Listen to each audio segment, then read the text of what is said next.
Muito bem, pessoal. Muito bom dia, muito boa tarde, muito boa noite. Você que está me assistindo aqui no MentorCast, o nosso podcast que sempre traz para vocês as melhores novidades do mercado de mentoria e sempre os melhores profissionais para não só te direcionar, mas também para te levar à clareza. E, bom, pessoal, o MentorCast ele é patrocinado pela Aligare Educacional, a nossa empresa de educação, e especificamente pelo M4, o Método em 4 Semanas. E hoje eu estou aqui com uma das nossas mentoradas mais célebres, uma das que mais tem resultado, uma das que mais vem nos impressionando nos últimos dias, não só pelo nível técnico de clareza, mas também pelo volume de transformação que está gerando na vida das pessoas. Eu estou aqui na minha frente, nada mais nada menos, com a Ana Soares. Que prazer ter você aqui comigo. Prazer meu. Diretamente da Suíça. Coloca esse microfone aqui. Ana. Na Suíça. Pois é. A Ana é autora do livro Minha História Escrita à Mão, que a gente vai falar um pouco mais sobre esse livro, né? A gente vai falar um pouco mais sobre a sua mentoria. E bom, para começar esse papo de um jeito gostoso, que eu sempre amo, quem é a Ana Soares? A Ana é uma pessoa simples, que veio lá do interior de Goiás, nasceu numa cidadezinha bem pequenininha, que tem menos de 60 mil habitantes, e hoje mora em Lucerna, tem uma família, sou casada, tenho uma filha de 13 anos, sou formada em medicina veterinária com doutorado. Caraca, nada a ver com ser escritora. Eu até rimei esses dias, falei assim, de doutora virou escritora. Show de bola. Só para entender, Lucerna fica na Suíça? Fica na Suíça, na parte alemã da Suíça. Na parte alemã da Suíça. Entendi. Nós moramos lá há 3 anos. Antes a gente morava em Munique, na Alemanha, desde 2010. Tá. Para quem não está entendendo nada, caiu de paraquedas aqui, deixa eu só explicar. Vamos entender como que saiu de médica veterinária para uma escritora, barra mentora, barra palestrante, barra mãe, barra qualquer filha coisa de Deus. Que a gente quiser. Qualquer coisa que a gente quiser. Show. Tá, como é que você foi parar lá fora pra gente entender como é que você chegou até aqui? Como é que foi isso? A minha primeira viagem internacional foi para a França, quando eu fiz meu estágio curricular. E aí quando você conhece o exterior e volta pro Brasil, você fica pensando assim, meu Deus, eu amo minha terra aqui, adoro o Brasil, mas a qualidade de vida na Europa é realmente impressionante, né? Então eu falei, eu quero voltar para lá, não quero saber, fiz meu estágio, voltei pro Brasil. E aí depois eu resolvi fazer meu doutorado lá. Então eu fui parar na Alemanha. Fiz o doutorado, voltei pro Brasil de novo. Quando eu cheguei no Brasil, eu não arrumei emprego. Acho que nem tu mesmo sabe disso. Caraca, não, essa parte não Não, sei. eu não arrumei emprego. Eu chegava em todos os lugares com o meu currículo, né, doutorado, achando assim, que eu tava abafando. E eles falavam assim, não, muito qualificado, a gente não pode pagar. Não. Eu levei vários nãos na cara, assim, mas bonitos, assim. Até que eu resolvi que eu ia fazer pão. Pão? Pão. Como eu tinha Pão de aprendido comer? pão de comer, como eu resolvi que eu na Alemanha eu fazia pão integral e coisa pra família, eu falei assim, não, eu sei fazer pão. Meu marido estava fazendo residência, não tinha dinheiro, não tinha residência, não tinha nem formado ainda, ele estava no último ano de faculdade. De medicina? De medicina, exatamente. Então eu tinha que fazer alguma coisa para ajudar em casa. Eu falei, vou fazer pão. Comprei 1 quilo de farinha, fiz 2 pães. Fui vender na academia, que era onde eu conhecia as pessoas. Vendi. Com aquele dinheiro eu comprei 3 quilos de farinha e fiz 6 pães. Foi um sucesso. Aí eu falava que era o pão da doutora. Não tinha quem não chorasse com a minha história. Eu nunca quis ser vítima nem nada, mas eu contava a história e falava, ó, fiz meu doutorado, cheguei e não tive emprego fazendo pão.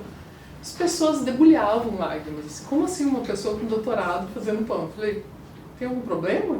Eu não me envergonho nem um pouco disso. Enfim, no final das contas eu estava vendendo 25 pães por semana. No final, eu comprava 25 quilos de farinha, daí eu já tinha que, não ia mais no mercadinho, já ia comprar atacado. Vendia pão no café da minha amiga, na manicure e na academia.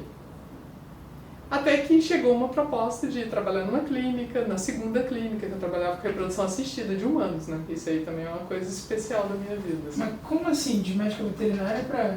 Sim, porque a gente entende muito de embrião, então assim, geralmente é biólogo ou veterinário que trabalha em reprodução assistida humana.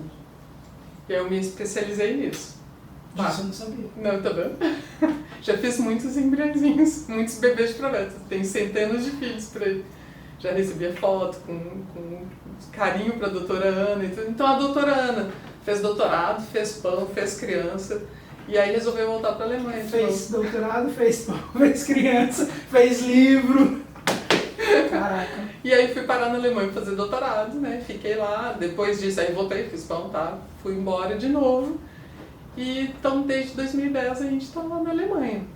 Fui trabalhar com reprodução assistida também, no maior hospital da Alemanha, em Munique. Cheguei a chefe desse laboratório e ali eu fiquei pensando assim, é só isso, porque eu cheguei no auge da minha carreira, não tinha mais para onde ir. Seria professor universitário, mas eu não tinha muita vontade disso. E aí eu resolvi assim, não pode ser essa rodinha de rato, né? Tu nasce, cresce, vai para faculdade, faz especialização, casa, tem filho, aí vive um tempo trabalhando, aposenta e morre. Eu falei, não, deve ter alguma coisa a mais, além disso aí. Eu tinha um propósito, quando eu fazia esses embriões, era o meu propósito ajudar aquelas mulheres, mas estava faltando alguma coisa. E aí eu caí numa crise, eu tive um burnout. Eu falei, não, tem que ter mais sentido, até que eu fiz uma mentoria do Pablo Marçal. E ali ele falou tanto sobre propósito, sobre identidade. Eu falei assim, o que eu posso fazer na minha vida? E eu sempre escrevi. Escrevi minha dissertação de mestrado, tese de doutorado, capítulos de livros científicos, papers, tudo que tu podia fazer. Eu sempre escrevi. Com 4 anos eu comecei a escrever. Antes de ir para a escola, eu já queria aprender a escrever. Minha mãe contratou uma professora particular para isso. Então, assim, eu sei escrever, adoro escrever. Tá, vou ser escritora. Com essa vida toda que eu tive, com várias superações e vários desafios, eu falo, nunca eu tive problema, sempre desafio. Eu resolvi, vou contar a minha história, porque toda vez que eu conto a minha vida para alguém, falo, merece um livro. Dava um livro. E eu sempre escutei isso e falava, realmente, mas nunca levei muito a sério. Eu falei, agora. Eu posso salvar vidas, posso ser inspiração para outras pessoas que querem ser como eu.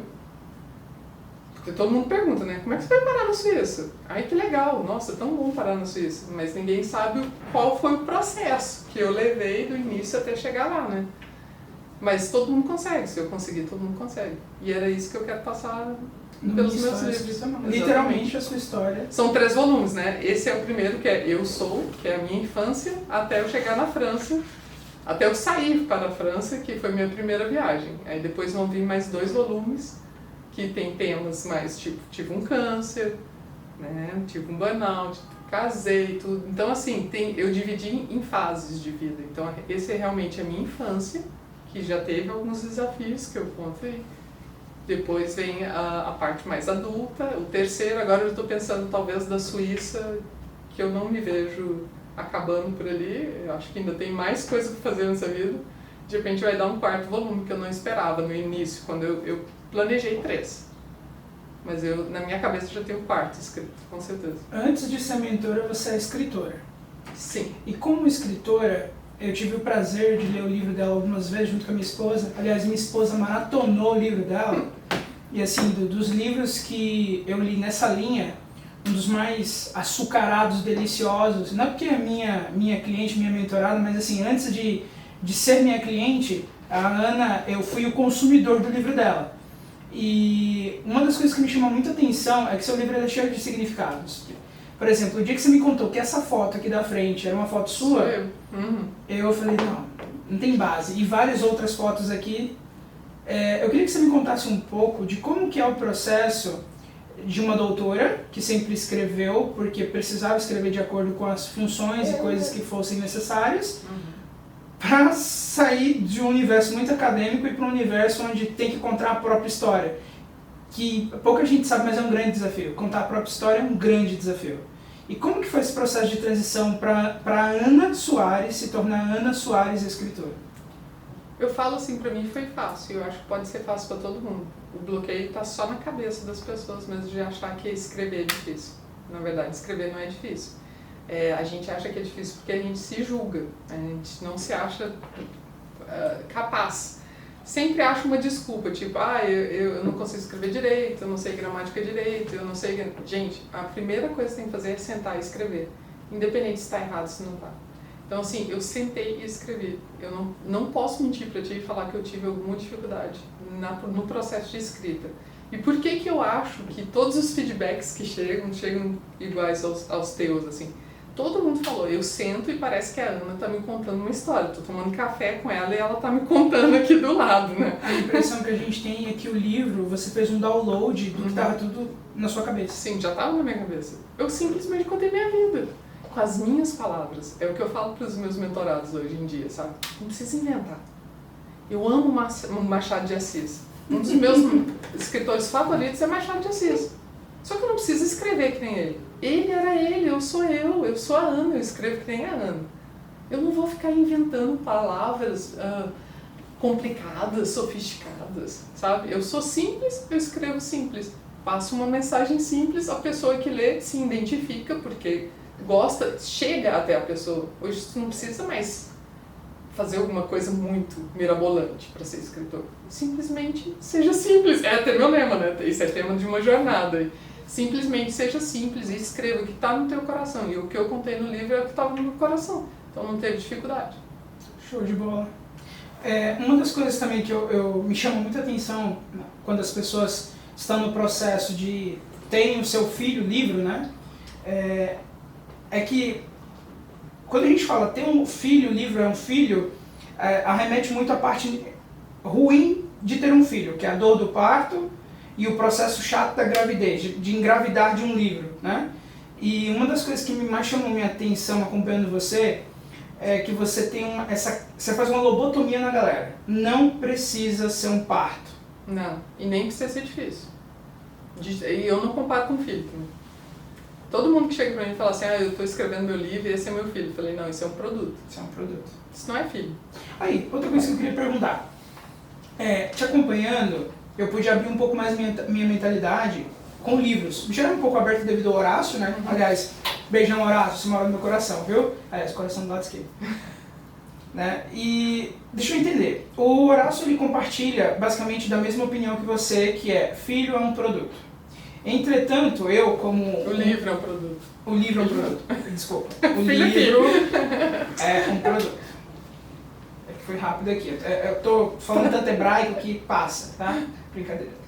O Horácio e vocês compartilham do mesmo viés. O produto, livro, ele tem um foco ou comercial ou a embasar algo que seja comercial. Uhum. No seu caso, você começou com livro. Uhum. Nós construímos o seu processo Sim. de lá pra cá. E confesso pra você que foi muito mais fácil, porque a gente simplesmente deu forma a coisas que já existiam. Uma pessoa aleatória, por exemplo, um engenheiro que tem o sonho de ter um livro. Em que momento que esse sonho passa a ser algo a reforçar a carreira comercial? E a que ponto isso não é interessante, do seu ponto de vista? Ou não existe? Eu acho que é sempre interessante, né? Eu falo sempre que o livro é um cartão de visita, né? Você pode falar até coisas técnicas, mas pode falar da sua vida. E a partir dali, tu pode chegar para a pessoa e entregar o livro. Ó, tá aqui, esse aqui sou eu. Esse é um legado que tu deixa. Né? A tua vida, se tu não colocar num papel ali, de repente ninguém vai ficar sabendo daquilo ali. Passou por desafios, passou por experiências que, se você não compartilhar, elas se perdem por aí.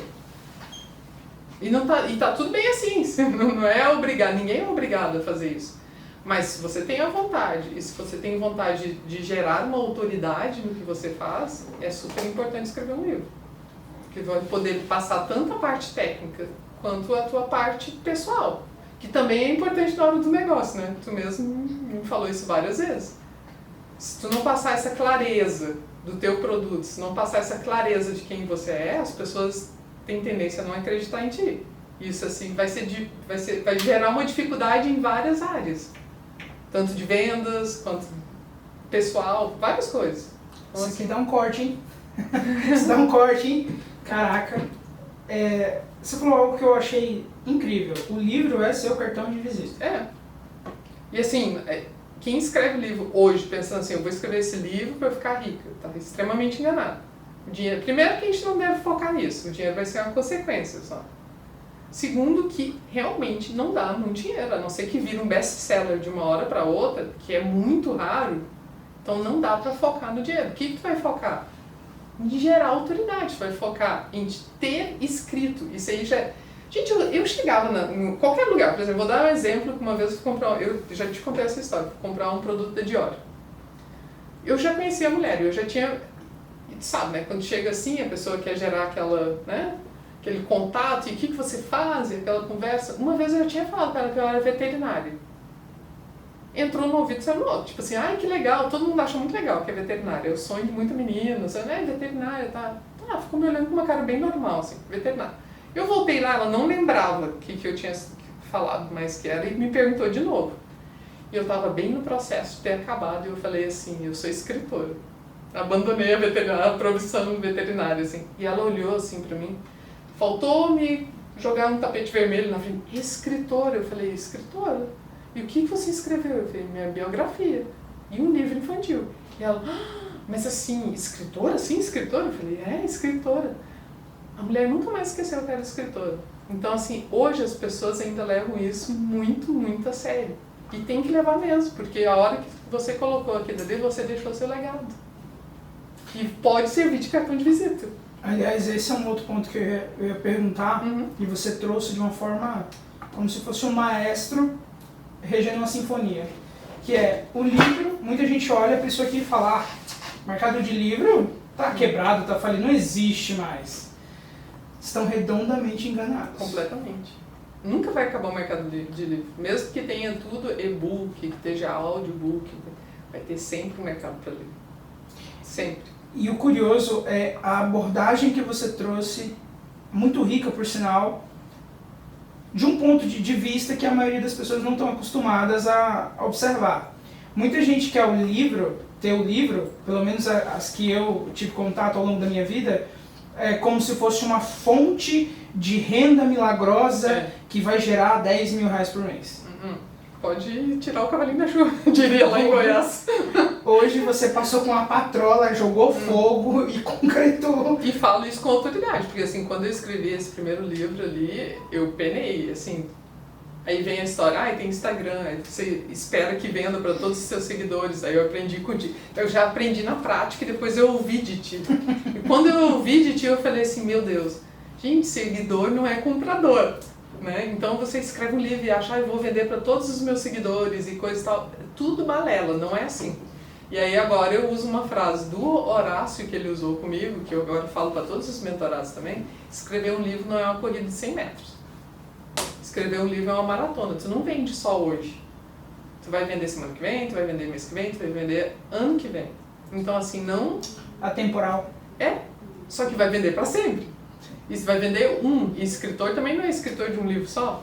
Vai vender um livro, 2 livros. Isso aí pode ser que gere renda, mas com o passar de um tempo, talvez relativamente grande.